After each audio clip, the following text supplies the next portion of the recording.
Alright, alright, y'all. So I want to talk to you tonight about my favorite pastime or my favorite hobby.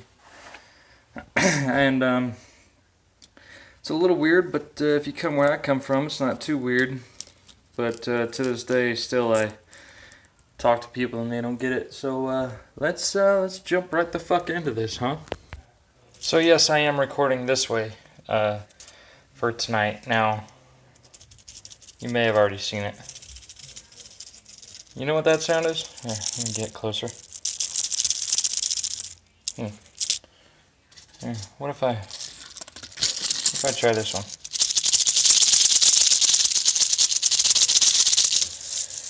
If you guessed a baby rattle, you're wrong. Tonight we're talking about rattlesnakes. So this one's actually really old. You see it's almost ready to break right there. This one is a snake that I probably killed 2 years ago, maybe a year and a half ago. It was a while ago, definitely a real long while ago. But I don't really remember the story on this one. If I had the skin and all that, I would be able to remember a little bit better. But actually, right now, I'm currently working on a snake skin. Now this dude isn't that long. We actually left a little bit on his head, so he's probably about 4 inches shorter than what he would legitimately be. But I think this is just a classic, run-of-the-mill rattlesnake. I think it might actually be a diamondback. I don't know, but you can see the color is just amazing. Unlike this guy. This guy is one of the bigger snakes that I've taken. It is a rattlesnake. This is a Mojave Green. Yeah, put that back up there now. And that's actually a salt tan job. And the problem with salt tanning is it makes the skin really brittle, really stiff. So you end up having accidents like broken tails. But you can see that's his rattle. Now, in comparison to the one that I killed a couple years ago, I mean, there's really almost no comparison. This dude is almost a half inch, almost 3/4 of an inch longer than that other one. And this dude was a hell of a hunt. This guy, I really got to give it to him. This guy knew his stuff. So while I have you here, this guy, if I'm not mistaken, see, I'm even having trouble remembering where I got this one. But this one has actually been sitting in my freezer for a really, really long time. Since last season, actually. So yeah, this guy has been in there for a long time. I'm doing something different. I just threw him in the freezer, just skinned right off of him, dumped him in the freezer. But I actually had him wrapped up around this bottle, and there's some gook and stuff on it and whatnot. But I had him wrapped up around that bottle, just so that way it wasn't going to, one, to save space in the freezer, and two, it wasn't going to, twist and conform really weird like. So right now I'm actually just really carefully just putting lots and lots and lots and lots of tacks into this dude, because you can see some of my amateur work. I put a tack here, and then one here, and then one here, one here, one here, one here. That's really not the way you want to do it. You really want to do it something like this, where they're really close together, you know what I mean? Otherwise you'll end up with those points.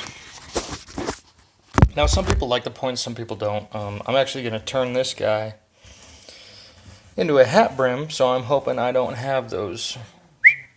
So, actually, what time is it? Yep, it's that time, ladies and gentlemen. Now, since I've been dealing with this nasty snake skin, I'm going to clean my hands before I take a dip, and the best way to do that is with Windex. So here we go. And if you think I'm kidding, think again.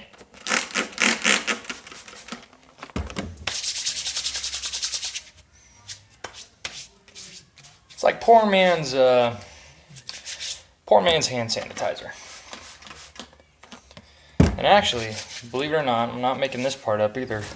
A long time ago, I used to work on a ranch, and I got my foot stepped on by a nice big horse, and he took my big toenail off. Now, of course, we're kind of a little bit a ways from help, and for some dumbass reason, nobody had a first aid kit. So what we did was we ended up spraying my nail bed with Lysol. So, without further ado, it's dip 30. Dipping on some Copenhagen Black because I'm all out of Southern Blend and I don't get paid till tomorrow morning. So, actually, Southern Blend is really expensive where I live.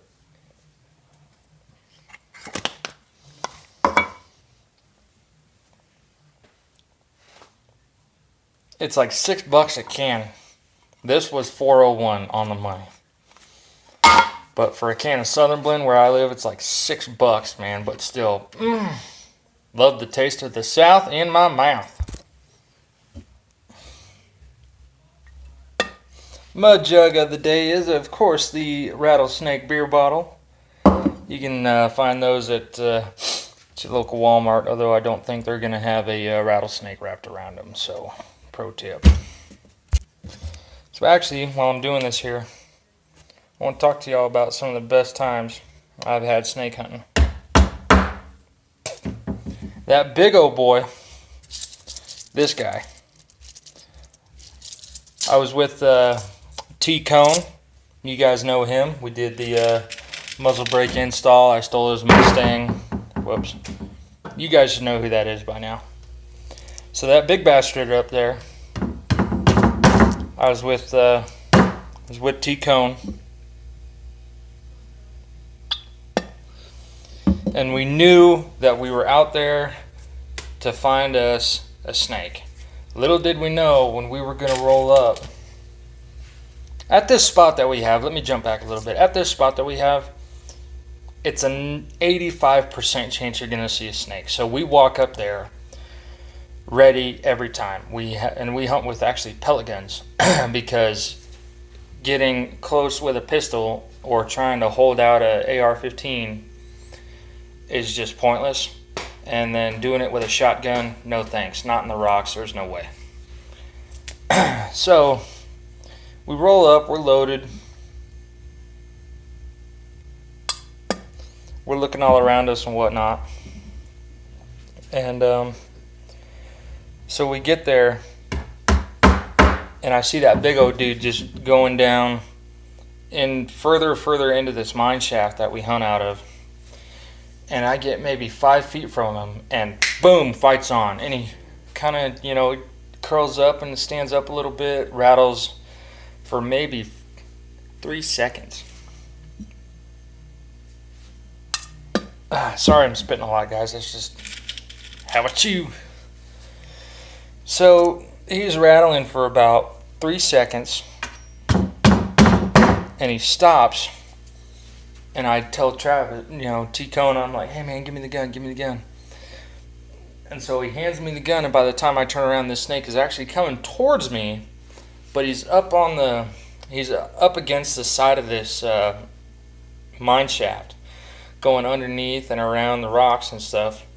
So I stick the gun barrel down where I think he's going to be, and he pops out, and they're actually pit vipers. They have these holes on the side of their head, and that's how they detect heat.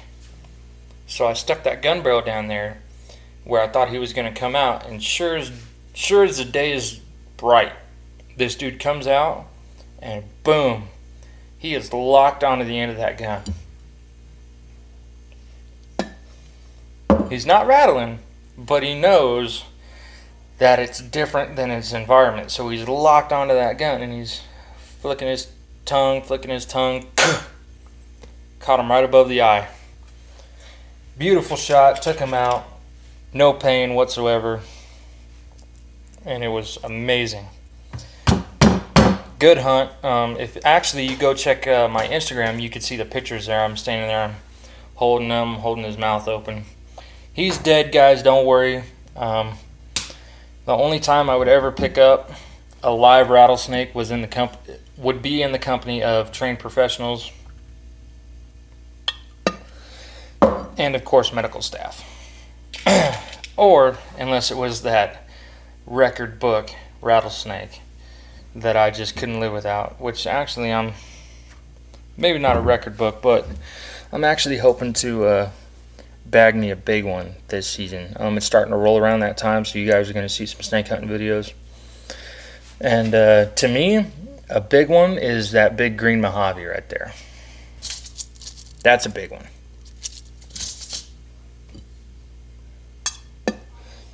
Now, what I'm going to do if I see another one like that is a live capture, and you guys are going to be with me every step of the way, mainly due to the fact that if I get bit, I want you guys to see it, and because I know somebody somewhere is going to like that.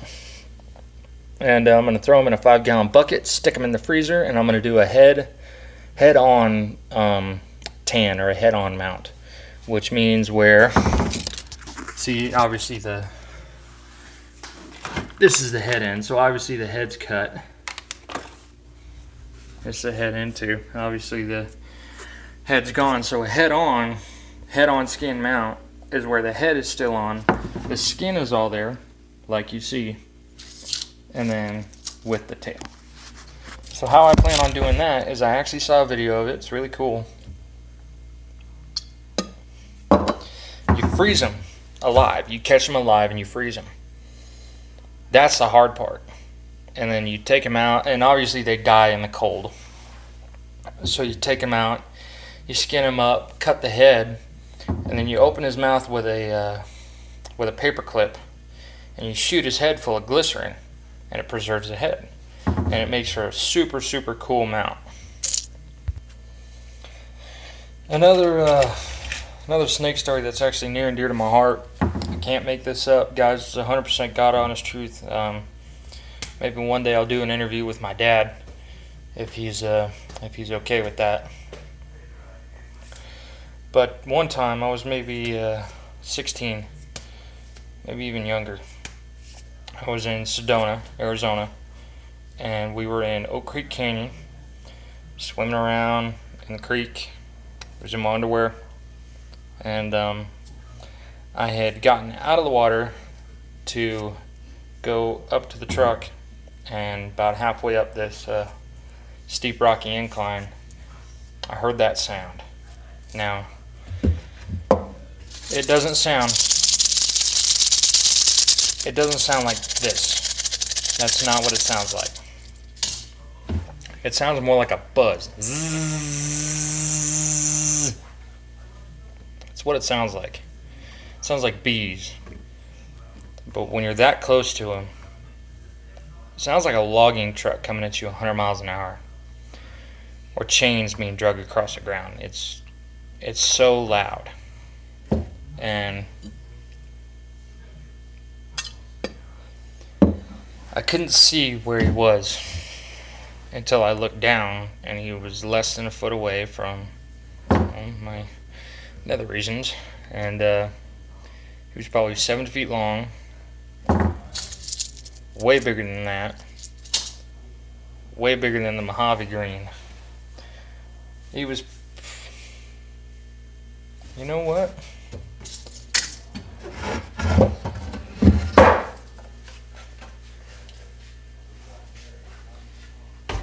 He was probably the size of this board.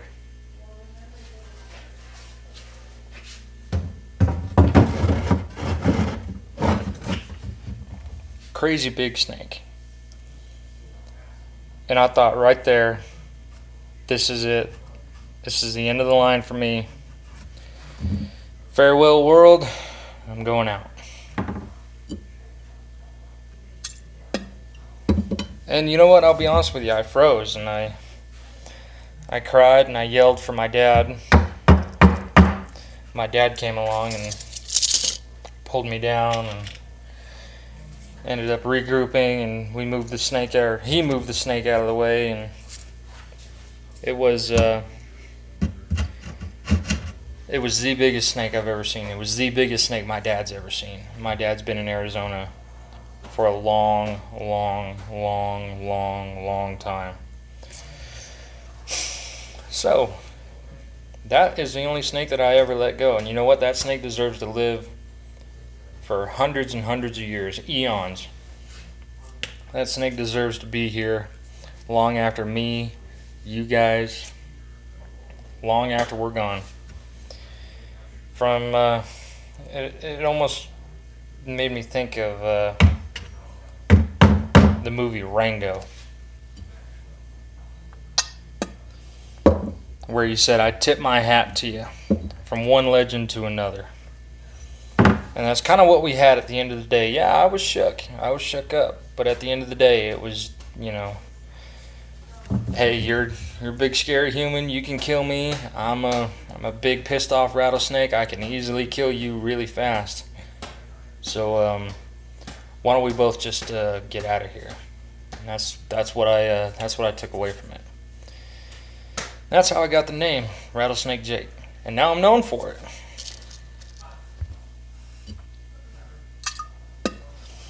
So this weekend, if everything's all fine and dandy, when I get my truck back, hopefully this weekend, I'm really crossing my fingers, guys. For those of you who don't know, the rear end blew up like an Arnold Schwarzenegger movie, okay? So if I get my truck back this weekend, I'm really hoping to hit up the woods, go snake hunting. It's going to be a hell of a time. I'll bring my break action Ruger.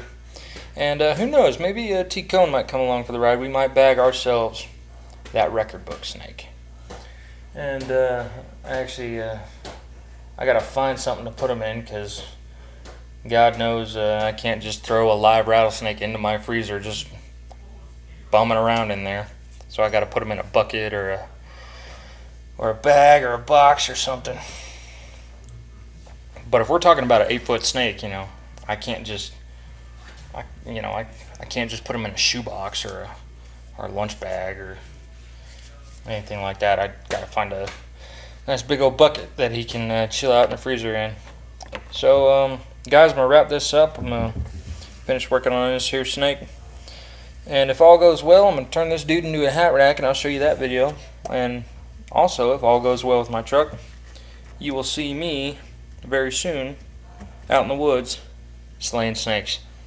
Thanks a lot, guys. I'm Jacob Talbot, otherwise known as Rattlesnake Jake. I'll see you next time.